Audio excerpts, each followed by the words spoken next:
Assalamualaikum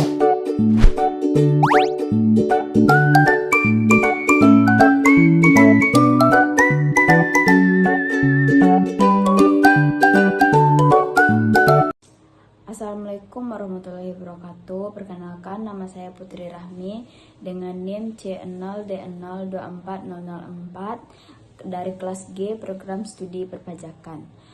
Baiklah, di sini saya akan mempresentasikan pemotongan pajak penghasilan pasal 21 pegawai tidak tetap dengan dosen pengampu Bapak Dr. Wermi Eka Putra SE MSI dan Ibu Sheila Aprilia Murdi Dayanti SPN MA. Latar belakangnya yaitu pajak memegang peran vital dalam struktur fiskal suatu negara. Di Indonesia, salah satu pilar pendapatan negara yang paling penting adalah pajak penghasilan atau PPh. Secara spesifik, PPh pasal 21 merupakan instrumen pajak yang dikenakan atas penghasilan orang pribadi sehubung dengan pekerjaannya, jasa atau kegiatan yang mereka lakukan. Pajak ini dipungut oleh pihak yang membayar penghasilan seperti perusahaan atau pemberi kerja. Rumusan masalahnya yang pertama itu bagaimana Kepatuhan Perpajakan mengatur pemotongan PPh pasal 21 pegawai tidak tetap. Penelitian ini akan mengkaji peraturan-peraturan yang menjadi dasar hukum pemotongan PPh pasal 21 dengan fokus pada pemotongan perlakuan untuk pegawai tidak tetap. Yang kedua, apa saja perbedaan mendasar dalam melakukan pemotongan PPh pasal 21 antara pegawai tetap dan pegawai tidak tetap. Yang ketiga, yaitu bagaimana mekanisme perhitungan PPh pasal 21 yang benar untuk pegawai tidak tetap yang dibayar harian, mingguan, maupun borongan. Pembahasannya, pasal 21 adalah pajak yang dikenakan atas penghasilan yang diterima atau diperoleh wajib pajak orang pribadi dalam negeri sehubung dengan pekerjaan, jasa, atau kegiatan.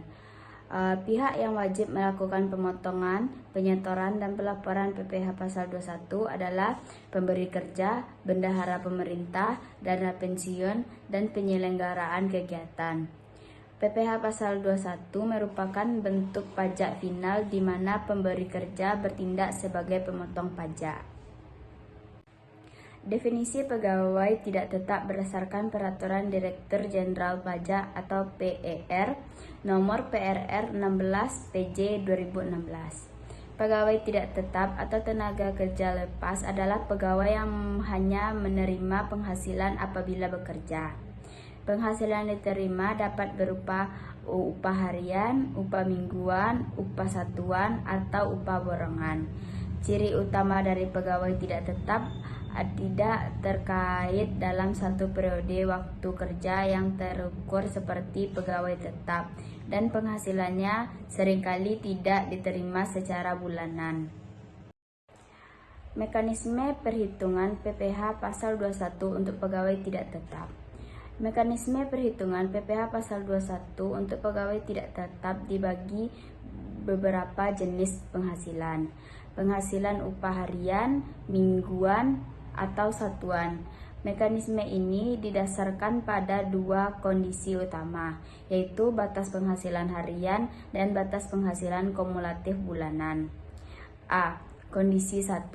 Penghasilan harian Rp 450 jika penghasilan yang diterima tidak melebihi batas PPh 21 tidak terutang.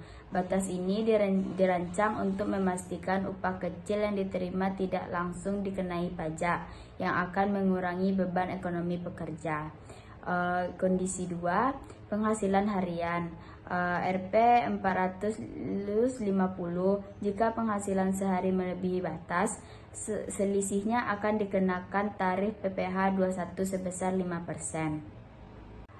Berikut contoh tabel tarif efektif rata-rata atau TER pegawai tidak tetap 2025. Jadi kesimpulan yang dapat saya ambil berdasarkan analisa yang telah dipaparkan dalam bab-bab sebelumnya, dapat disimpulkan bahwa pemotongan pajak penghasilan atau PPh pasal 21 atas penghasilan pegawai tidak tetap memiliki perlakuan yang spesifik dan berbeda dari pegawai tetap. Perbedaan utama terletak pada metode perhitungan yang disesuaikan dengan karakteristik penghasilan yang tidak terukur. Ketidakadaan pengukuran biaya jabatan dan penerapan penghasilan tidak kena pajak atau PTKP yang tidak berlaku secara otomatis. Aturan perpajakan, khususnya yang termasuk dalam Peraturan Direktur Jenderal Pajak atau PER 16 PJ 2016 telah memberikan paduan yang jelas untuk menghitung PPh bagi penghasilan harian, mingguan, maupun borongan. Saran yaitu: yang pertama, peningkatan sosialisasi dan edukasi secara berkelanjutan.